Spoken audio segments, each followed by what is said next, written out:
Chip!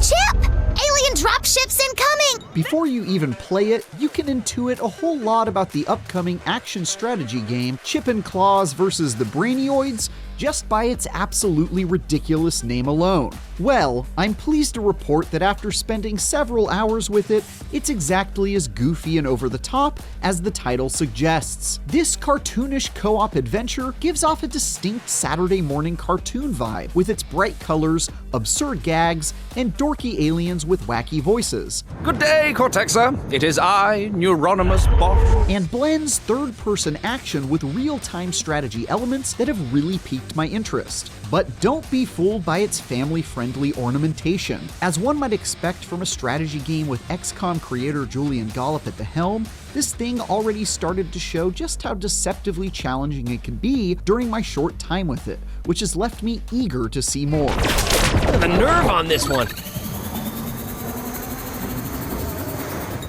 Chip and Clawz vs. the Brainioids threw me right into the middle of the action without much context behind its completely bonkers premise, and I was extremely okay with that. I mean, what's not to get about a reckless human named Chip and a robot kitten named Clawz fighting against an alien race of brains inside jars called the Brainioids? My co-op friend and I worked our way through increasingly tricky levels filled with relentless alien baddies sent to kill us by someone named General Blobius, who is not a military general, but the general manager of the Brainioids Corporation, because of course he is. If you couldn't tell already, Chip and Clawz doesn't exactly take itself seriously to its enormous benefit. From the brightly colored levels, dopey-looking enemies, and ongoing childish banter, it immediately oozes a kid-friendly charm that lured me into a false sense of security that maybe this would be a pretty easy ride, even though I'd selected hard mode. Problem solved!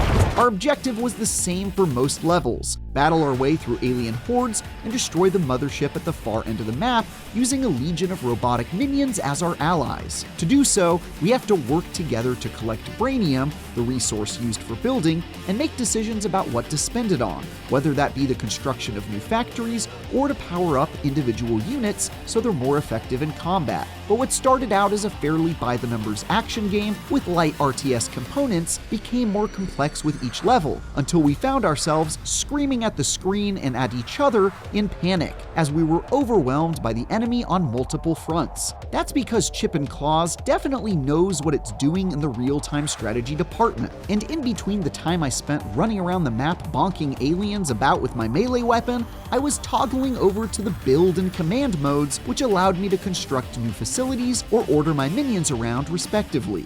Hey Boxers, group up! There are loads of things to consider as Chip and Clawz slowly introduces new factories to build, units to control, and upgrades to apply to your character's loadout that modify your abilities. You might, for example, want to take a perk that upgrades all your mining units that gather resources for building so they're faster and can withstand more damage from the enemy. Or you might instead prefer to just deal more damage with your own melee weapons if you prefer to do more of your own dirty work. Then, during a certain level, you might decide to spend your resources on a new artillery depot that supplies your character with a long-range gun, or alternatively, you could use that brainium to construct some stationary turrets to fend off enemies in the area automatically. As you're introduced to more and more things to consider, the enemy quickly levels up their tactics as well, which spirals into some surprisingly formidable encounters. One level had me defending our mobile base from enemy attack on 3 different fronts while controlling dozens of units, while another required me to construct vehicles and jetpacks to reach faraway areas in search of resources I needed to win the day. The jokey tone, combined with frantic levels overflowing with ruthless alien goons, reminded me a lot of the Overcooked series, which uses its seemingly simple mechanics and cheery art to disguise the friendships it will surely ruin in the coming hours. Similarly, Chip and Clawz cleverly disguises its difficulty by being one of the most immediately approachable RTS games I've played, luring you into a false sense of security with its third-person action mechanics, but then hilariously kicks you in the face with demanding levels that require you to lean more and more into its complicated RTS mechanics a short time later. Informative and fun! I feel like I've only seen the tip of the iceberg from this surprisingly deep strategy game, and I'm looking forward to seeing how crazy things can get in later levels. For more charming games, check out our previews of Split Fiction and Sonic Racing Crossworlds, and for everything else, keep battling the Brainioids with IGN.